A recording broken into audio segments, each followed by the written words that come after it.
poor waitress helps a struggling old woman and her daughter. What happened next changed everything. They'd sat there for over 30 minutes.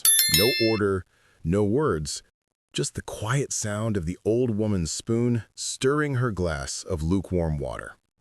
Emily Collins, the 27-year-old waitress, watched them closely between cleaning and drink refills. Something about the pair tugged at Emily. She couldn't help but watch them as they sat, huddled in their booth near the window. The older woman, frail and bent, had her back slumped forward, chin trembling just above a wrinkled scarf. Her skin looked paper-thin, as though the slightest gust of wind would shatter her. Her hands, clutching the glass of water, trembled like leaves caught in the wind. The younger woman, maybe 19 or so, sat beside her, sitting stiffly, her hands clasped tightly in her lap. Her eyes were red-rimmed, and she looked like someone who had been crying for hours, or perhaps just had too much grief to let go of. Every so often she would lean over to her mother, brush a strand of white hair off her face, and whisper something softly in her ear. The older woman would nod, sometimes without acknowledging the words.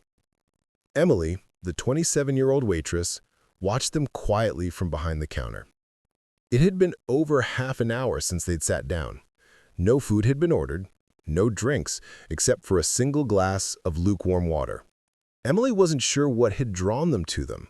She had seen her share of quiet patrons, people lost in their own worlds. But this pair felt different. There was something unspoken hanging in the air, a weight too heavy for words. The woman's frailty, the girl's grief, they felt too tangible, too raw to ignore. The lunch rush had come and gone, leaving the diner quieter now, just the soft hum of the fridge and the occasional clink of silverware scraping across plates. Emily's hands moved automatically, wiping down counters, checking the salt shaker, refilling coffee mugs. But her mind kept drifting back to the pair at the window. A voice snapped her out of her thoughts. "Emily!" It was Greg, the shift manager. Mid-40s, stiff, always watching, always monitoring. "Who are you waiting on over there?" She hesitated before answering. "The two by the window." Greg narrowed his eyes. "You mean the ones nursing that one glass of water? No food, no order, nothing? What are they doing here?" Emily swallowed, avoiding his gaze. "They're just sitting. They haven't ordered anything yet." "They haven't ordered anything, and you're still hovering over them?" Greg stepped closer, his voice cold. "You know the drill. If they're not ordering, they're not staying." Emily felt her heart drop, but she nodded. She had heard this before. It wasn't the first time Greg had barked orders about the rules, and she knew how he felt about people who didn't pay. "I thought maybe I could," she started, but Greg cut her off sharply. "Let me make this clear, Emily. If they can't pay, you cover it. Got it? I'm not running a charity." Emily stood there, the weight of his words sinking into her. "It's just soup. It's not that big of a deal." Greg's eyes narrowed. $10 off your paycheck if they skip on the bill. You really want to go there?" Her stomach tightened. $10. That might not seem like much to Greg, but to Emily, it was everything. It was the cab fare she needed to visit her mom at the hospital. It was the money she didn't have for the antibiotics her insurance wouldn't cover. It was the hope she clung to in the silence of the night. Her hands trembled slightly as she picked up a fresh menu and wiped her palms on her apron. She didn't want to argue. Not now. Not today. But her heart ached for the two women sitting at the booth. There was something so raw, so real about them. Emily could see the pain in their eyes, even if they hadn't asked for help, even if they hadn't said a word. With a sigh, she grabbed a fresh bowl, ladle in hand, and made her way to the kitchen. She didn't know what was happening, but something inside her knew that she couldn't ignore it. She couldn't turn away from the pain they carried, and if it cost her a little, so be it. In the kitchen, the steam from the soup pot fogged up her glasses as she prepared the bowl. Her mind was miles away, caught in the weight of what she had just agreed to. Greg's words were still echoing in her mind, but Emily didn't care about that right now. She had seen too much. She had felt too much to let this moment pass her by. She ladled the hot soup into the bowl, added a few sprigs of parsley for garnish, and tucked a small packet of honey beneath the bowl for a little sweetness. It wasn't much, but it was all she could give. Emily stood in the kitchen for a moment, bowl in hand, her mind swirling. She could feel the weight of what she was about to do. It wasn't about the soup. It wasn't about the money. It was about something deeper, something she couldn't quite name. The quiet grief that hung in the air around the two women was undeniable. She knew it. She could feel it deep in her bones. Her legs felt heavy as she walked toward the dining room, each step carrying more weight than the last. Not from the food, but from the uncertainty, from the risk she was taking by doing something Greg had made clear he didn't approve of. When she reached the table, she noticed the older woman had her head against the backrest, her eyes barely open, as if the world around her had faded. The younger woman, still sitting stiffly, was holding her hand, whispering words too soft to hear. The pair seemed so disconnected from everything around them, yet so attuned to each other. Emily set the tray down gently in front of them, trying to keep her movements calm. "I brought you something warm," she said softly, her voice barely above a whisper. The younger woman looked up, startled, as if she hadn't even noticed Emily approaching. Her eyes widened in surprise, a brief flicker of vulnerability passing through them. "But we didn't order—" But Emily shook her head gently. "It's okay," Emily said, crouching beside them. "You don't need to worry about that." The older woman stirred slightly, her eyes fluttering open. She inhaled deeply, her cracked lips parting as she spoke in a rasp. "Smells like rosemary," she said softly. Emily smiled faintly. "It is. I added a little lemon, too. Helps when your chest is tight." The old woman blinked slowly, as if trying to place the memory of that scent. A faint smile tugged at her lips. "My husband," she whispered, a voice trailing off. "He used to make soup like this." The young woman's grip tightened around her mother's hand, her gaze softening for a moment. A flicker of emotion passed through her eyes, but she said nothing. Emily could feel the tension in the air, the unspoken words between them. It was clear that this wasn't just a meal for the old woman. It was a piece of something they had lost.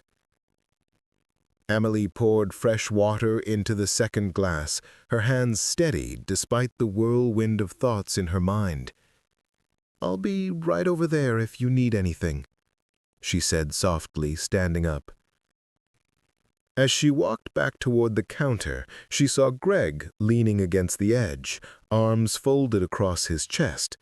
He gave her a look that was all too familiar, a silent judgment. "Hope they'd tip you in gratitude, because they sure as hell don't look like they've got $1 to spare." Emily didn't answer. She didn't need to. She turned away from him, her eyes drifting to the window where the sunlight had begun to settle across the old woman's lap like a warm blanket. She didn't know it yet, but across the table the young woman was watching her with the same intensity. It was as if she could see through Emily, as if she already knew something bigger was unfolding. The afternoon passed slowly. The diner emptied out, leaving behind a quiet that felt heavy and still. Forks scraped plates in the background, the sound almost jarring in the silence. A couple of retirees at the back booth argued over baseball stats, but Emily barely registered their words. She couldn't stop watching the booth by the window. The old woman, now fully awake, ate her soup slowly, savoring each bite like it was more than just food. She was savoring the moment, the warmth, the care. Her daughter, however, hadn't touched her soup. Emily couldn't help but notice. There was something strange about her energy, her stillness. Not angry, not shy, just closed off. Her eyes flicked from her mother to Emily and back to the floor. She didn't touch her water, her hands remaining firmly clasped in her lap. Emily moved past them again, her eyes drifting toward the daughter who was now staring intently at the table.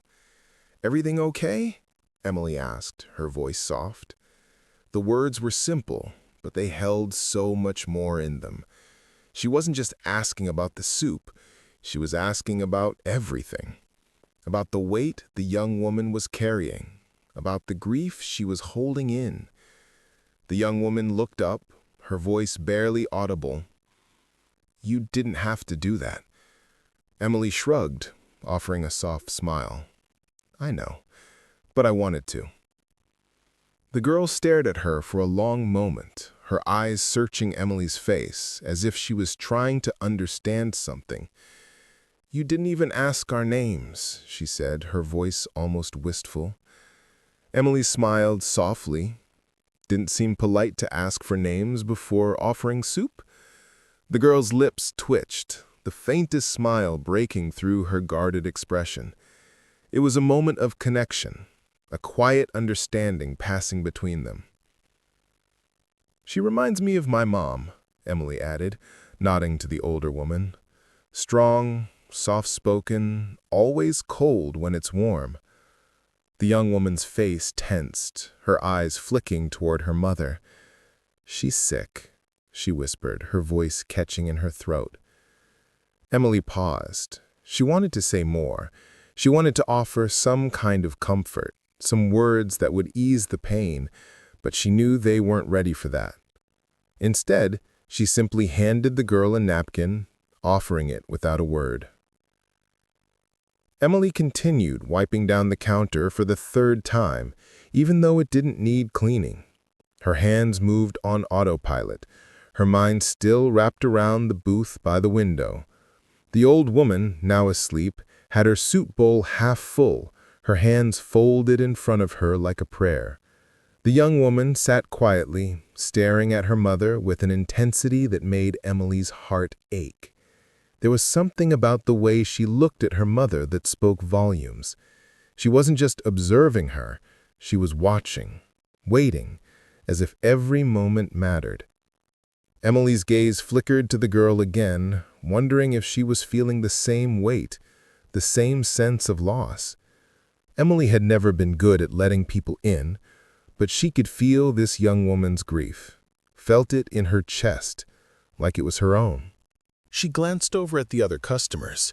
No one was paying attention to the two women at the window. No one except Emily. She could see the girl's struggle, the way she clung to the moments that seemed so fragile, so fleeting. She had seen this kind of pain before, but there was something different about it this time. Something that made her want to help, to do more than just offer soup. But as Emily moved to the back to grab another coffee pot, she heard the faintest sound, a murmur from the booth. The young woman had pulled out her phone, her lips moving in a soft whisper. Emily couldn't hear what she said, but she could see her mouth the words. "She's the one," the girl whispered, barely audible. "I'm sure." The words hung in the air, so quiet, but so full of meaning. Emily paused, unsure if she'd heard right. She shook her head and tried to focus on the task at hand, but the girl's words kept circling in her mind. "She's the one." What did that mean? And why did it feel so important? Before Emily could dwell on it any longer, Greg came storming out of the back room, his voice carrying through the diner. "Soup? Biscuits? Tea? You think I wasn't going to notice?" he hissed, holding the day's tab sheet in his hand. "I said I'd cover it," Emily said, trying to stay calm. "You don't get it, do you?" Greg's face twisted with irritation. "You think customers care about your little charity act? You think this place runs on good deeds?" Emily's chest tightened, and for a moment she felt as if she might burst. She had heard Greg's words 1,000 times before, but today they hit differently. It was one thing to be indifferent to the customers who came and went, but this, It felt like more than just a transaction. This was about people, about care, about giving a damn. "She's sick, Greg," Emily said, her voice shaking. "The daughter's barely holding it together." Greg scoffed. "So are you," he snapped. "Maybe that's the problem. You're too soft. You're letting this place bleed dry." Emily's hands trembled, not from fear of him, but from everything else. The bills she couldn't pay, the doctor's voice on the other end of the line, telling her that the treatment for her mom was out of reach. She felt it all at once, the weight of her own struggles, the ones she kept hidden behind a smile, the ones no one else seemed to see. "I'm not asking you to understand," she whispered, more to herself than to Greg. "I'm just trying to do what's right." Greg turned away, muttering something under his breath, but Emily didn't hear it. She couldn't. Her mind was on the booth, on the girl who had seen something in her, something no one else had noticed. The girl who hadn't asked for help, but had seen her for who she was. A minute later, Emily went back to refill their water. The words caught in her throat as she reached their table. "I'm sorry if I scared you earlier," she said, her voice cracking. "I didn't mean to come on strong."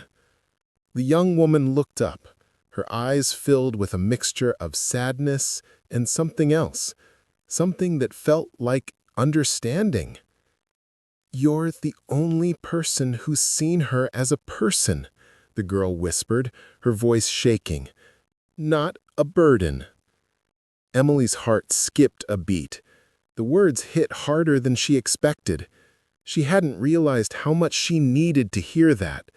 She had spent so much time trying to survive, trying to keep her own life afloat, that she had forgotten what it felt like to just be.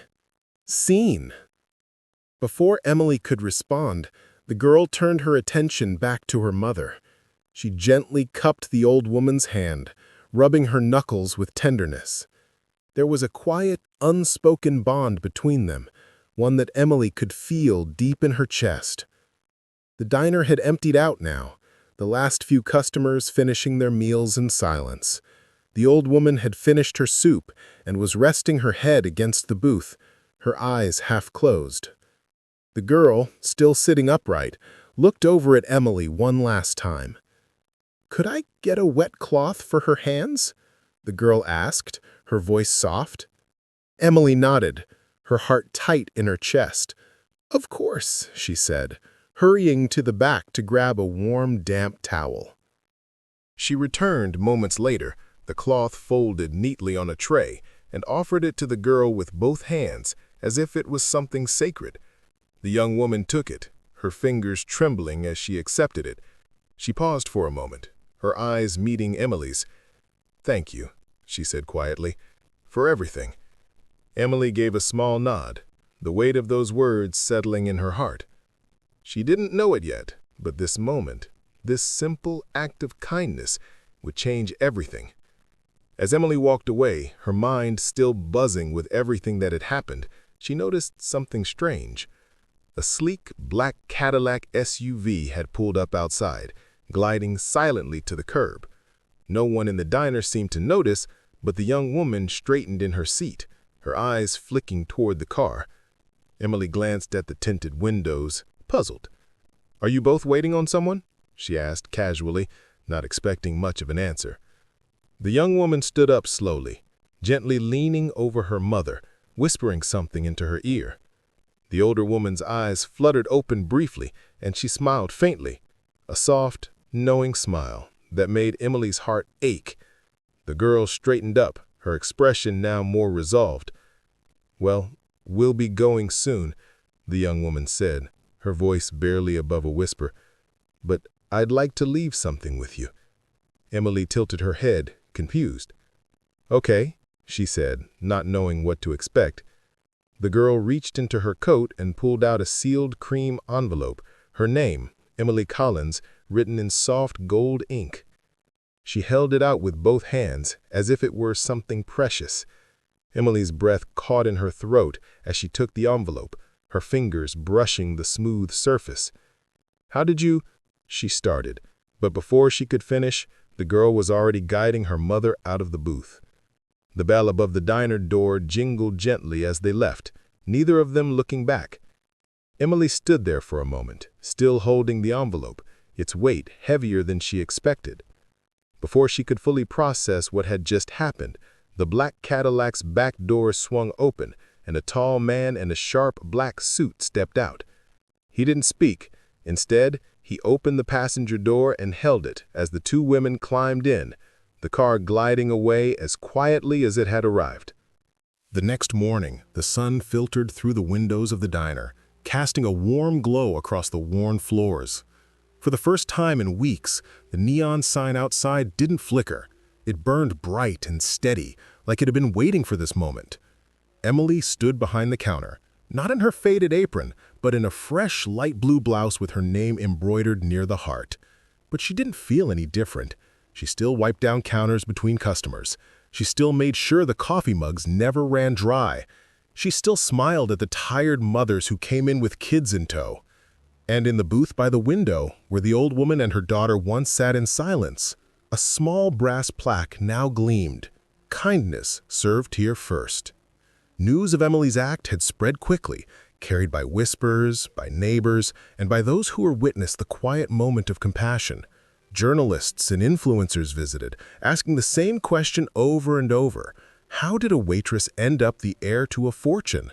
But Emily didn't care about the headlines. She was too busy organizing flowers on the counter, her mind still on the women who had left. A framed photograph now hung on the wall of the diner.